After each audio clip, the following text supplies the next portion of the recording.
I did say that Celtic would probably do a Friday announcement with the Rio Hatate deal. I was correct. Big Chris Sutton has been talking about it also. Big Chris Sutton talking about yesterday's announcement, which was fantastic for Celtic to get Rio Hatate signed up with a 5-year deal. Remember to give this video a thumbs up, as it does help with the algorithm, and make sure you subscribe so we can get to the 15,000 subscribers before the next Sevco game. Anyway, Chris Sutton said, look, the rewards for Hatate and his impact and influence over Celtic over the last 18 months has been absolutely phenomenal. Hattie now needs to focus. He needs to be getting back to his fitness. He needs to be getting back to top form, says Chris Sutton. Chris Sutton then went on to say there were signs of it at Livingston, but he's not played much football this season due to his fitness levels, and let's face it, he wasn't in form.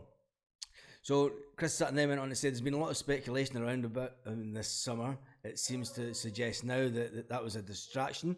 Rodgers said it might have been a distraction for the player. Getting injured didn't help him, but I have no problems looking to get big moves in the medium and long term. It's the Celtic model, Chris Sutton says. Every player should be ambitious. But it's over Hatate now. It's over to Hatate to prove himself. I hope you like the background, because we're going to have different background for the next couple of days until the furniture arrives that didn't arrive. Anyway, moving on. Chris Sutton says, I understand Celtic's thinking behind the contract. The club wanted an insurance policy. It's also wise to reward a midfield player for his performances. It wouldn't have come as huge money, but it's been a great piece of business to get nailed down, said Chris Sutton. He needs to now go on, and he needs to move on in the league and show him as one of the top midfield players in the league. And he also needs to kick on in the Champions League. Obviously, we play in the Champions League next week, but he's a massive influence, and he can actually do something in the Champions League. And also, Matt O'Reilly in recent weeks has been in top form also, so he needs to do something in the up-and-coming Champions League game. But before then, today we play Motherwell. Motherwell are completely flying this season. Celtic will have a tough game there, but I think Celtic will win. My prediction last night in the live, if you missed that, I went with Celtic 2, Motherwell 0. I said around about 35 minutes and the 67th minute I've got written down here for the goals. So what do you think of that? Tell me your goal scoring predictions in the comments.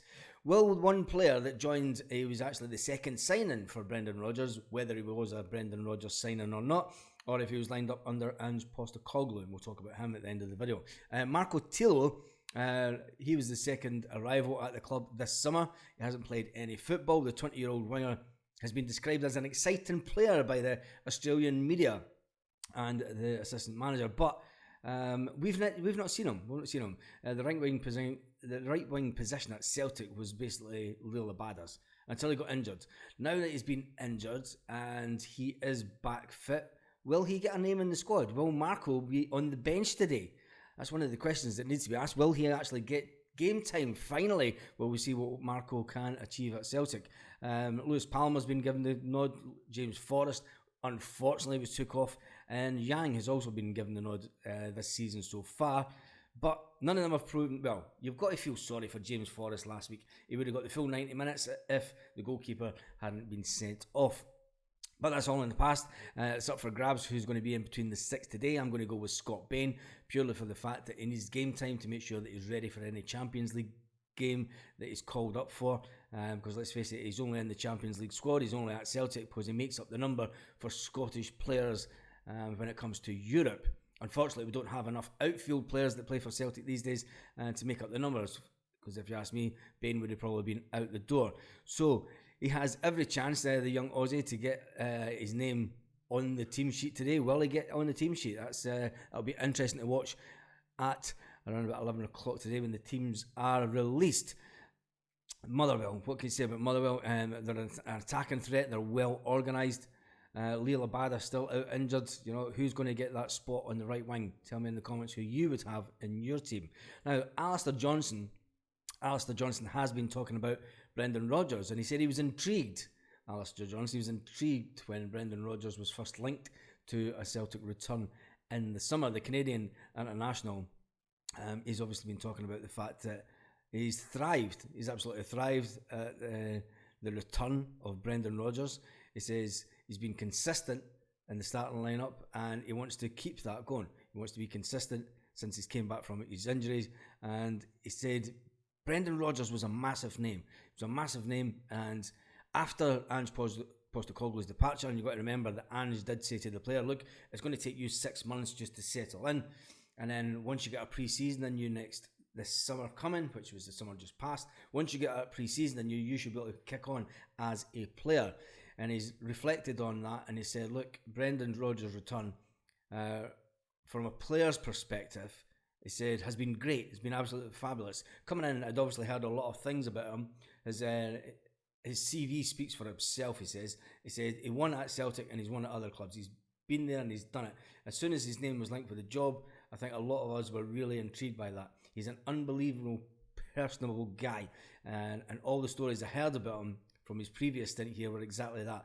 He really takes time, says Alistair Johnston, to go out his way and learn the finer details of players. He talks about their personal life. He likes to know about your personal life. He likes to know what's going on about your football life, your football brain.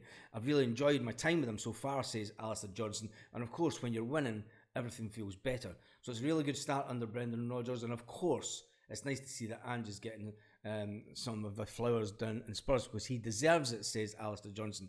Alistair Johnston then went on to say, he said, look, I've been so lucky so far at Celtic to work under two very top managers at the top of their game. There is certainly some work for the manager to do, but game by game, the team is getting better, says Alistair Johnston. And when you think about it, we've had a defensive crisis over the last 6 games. That should ease in the next month or so, with Cameron Carter-Vickers coming back in around about a month's time. And then we'll finally start to see, I reckon, come the end of October, we'll start to see what the manager thinks his starting 11 will be. So tell me in the comments what you think the score will be today. And let's talk about the previous manager, because he's been talking about Celtic. Ange Postecoglou admits that his connection with Celtic has opened up a love affair with Celtic, and he always tries to watch the games, even though he's moved down south and he's now Spurs manager. He says he still tries to watch every single Celtic game. He's obviously doing quite well down there. He's never lost a game yet. He's got off to a better start at Spurs, actually, than he got off to at Celtic. And we all know how that ended up.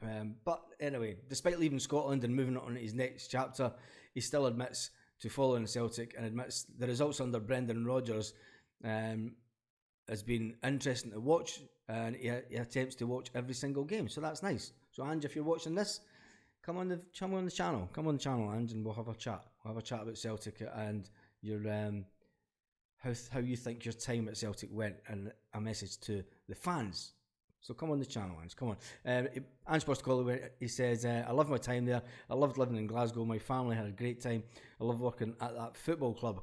I follow their results and I watch their games every week. So on that note, it's time to head off, get ready to go to the game. Go to the pub to watch the game today. Tell me what your score predictions you think will be for Motherwell.